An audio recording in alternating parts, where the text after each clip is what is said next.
Fraud is very heavily on your mind, and although a lot of us were thinking, just get through this pandemic, it hasn't been without its cost, has it? No, it hasn't. And look, I think everybody understands there was pressure on the government to get help to businesses and individuals quickly at the start of the pandemic. That's completely understood. But not even the most minimal checks were put in place. For example, they were giving out loans to companies that had never traded before, that had just been formed, sometimes a day or two before applying for the loan in the first place. There was multiple applications from a number of companies. They only cracked down on that after 60% of the loans have been given out. And the result is that billions of pounds of taxpayers' money has been lost to fraudsters and criminals. And the reason this matters is because it's taxpayers' money, and now the government is coming to the same taxpayers with tax rises in April. And so we think it's a duty on the government to try to track down every pound that they can of this fraud and go after the people who did it, instead of writing off billions of pounds and then asking the taxpayer to fill the hole. And do you think they are, Pat, writing it off? Do you not think they're going to pursue it?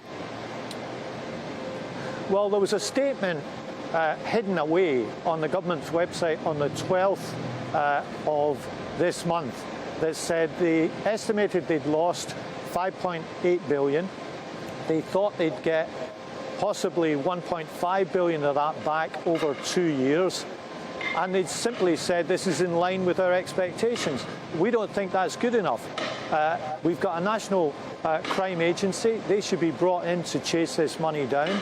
We had the resignation last week of the Minister for Fraud, who said himself that the government was showing a combination of ignorance and indolence over this, that they'd made schoolboy errors, and that they simply hadn't taken this issue seriously. This is billions of pounds we're talking about.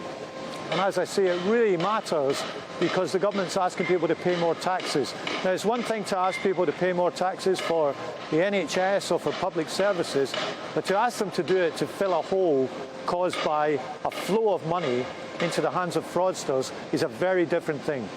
How easy do you think it will be, though, to get to the bottom of exactly where this money's gone? I believe the loophole's been closed. And do you think that that is a good use of taxpayers' money? Trying to chase the money down, yes, I do. I think you can't let people away with this. You've got to, in terms of value for money, chase down as much of this as you can. Look, this was, in the Financial Times, described as an enormous bonfire of taxpayers' money. The government's got to take that seriously. It's got to bring in the National Crime Agency. It's got to devote resources to chasing this money down. It can't simply write off £4.3 billion and then ask taxpayers to fill the hole. You've got to treat taxpayers' money with more respect than that. Yeah, it sounds really painful when you paint the picture like that. Pat, where do you stand on the national income hike? And I ask you simply from the point of view, I'm sure you would admit, we all would admit, social care budget, too long neglected, so much needs to be done. If we don't use that NI money, what are we going to do? What's going to happen to social care? So I'm just asking you, how do you see us funding social care?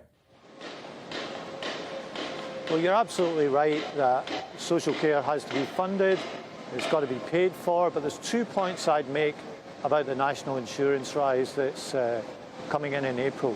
First of all, this is weighted towards the young and the lower paid, because people start to pay this at a threshold below that which they start to pay income tax.